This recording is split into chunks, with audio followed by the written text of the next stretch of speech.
বরিশাল কেমন? বরিশাল শহর হচ্ছে বরিশাল বিভাগের প্রধান শহর এবং বরিশাল জেলার প্রশাসনিক কেন্দ্র। এটি একটি প্রাচীন ঐতিহাসিক শহর যা সবসময় ব্রিটিশ ভারতের অন্তর্গত ছিল এবং তখন থেকেই এটি একটি গুরুত্বপূর্ণ বাণিজ্যিক ও প্রশাসনিক কেন্দ্র হিসেবে গড়ে উঠেছে। আর বরিশাল শহরের কিছু বৈশিষ্ট্য যদি বলি, নদীবেত দৌত শহর, কীর্তনখোলা নদীর তীরে অবস্থিত বরিশাল শহর নদী ও খালের জন্য বিখ্যাত।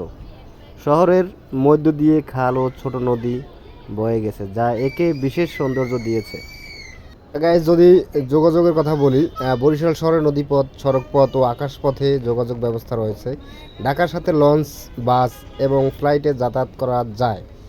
লঞ্চঘাটটি বরিশালের সবচেয়ে ব্যস্ত জায়গাগুলোর একটি প্রধান।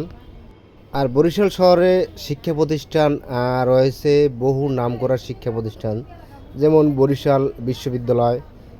আমি যেখানে দাঁড়িয়েছি সেটা হচ্ছে শেরেবাংলা মেডিকেল কলেজ এবং বিএম কলেজ, বজ্রমোহন কলেজ।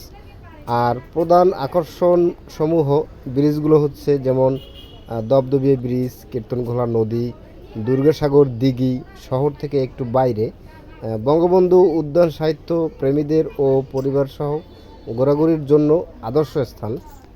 তো গাইস, আমি যদি অর্থনীতি ও জীবনযাপনের কথা বলি, শহরের অর্থনীতি কৃষি, মাছ ধরা ও ছোট ব্যবসার উপর নির্ভরশীল। পাশাপাশি শহরের মানুষ খুবই আন্তরিক ও অতিথিপরায়ণ। আপনি কি বরিশাল শহরের ভ্রমণের কথা ভাবছেন? যদি বরিশাল আপনি ঘুরে থাকেন অবশ্যই কমেন্টে জানাবেন। তো গাইস, আজকের ভিডিওটা ছিল এতটুকুই। আর আমি চাইবো আপনাদের মাঝে এই যে বরিশালের যে শিক্ষা প্রতিষ্ঠান হোক, প্রধান আকর্ষণীয় যে সমূহগুলো, যে ব্রিজগুলো, তো এই সম্পর্কে আমি আপনাদের মাঝে একটা ভিডিও নিয়ে আসবো সামনে ইনশাল্লাহ। তো সবাই যারা আমার চ্যানেলে সাবস্ক্রাইবার আছেন, সবাই কন্টিনিউ করবেন ভিডিওগুলো, লাইক কমেন্ট করে জানাবেন ভিডিওগুলো কেমন হয়েছে।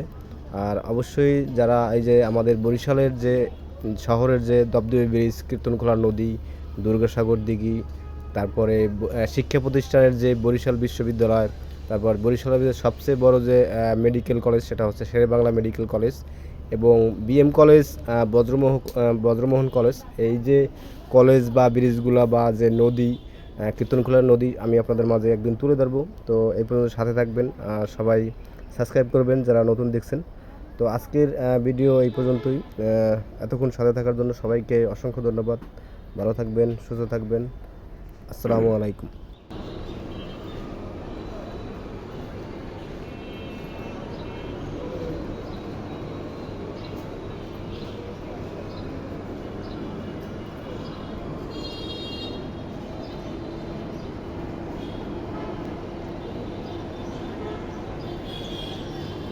যে কোনো টেস্টের জন্য অ্যাপোলো কি ঠিক? অ্যাপোলোই সবাই যায় অ্যাপোলোতে। বেরিনোভা না? দুইটার মধ্যে কোনটা বেশি ভালো? অ্যাপোলো নাম করে না? ঠিক আছে।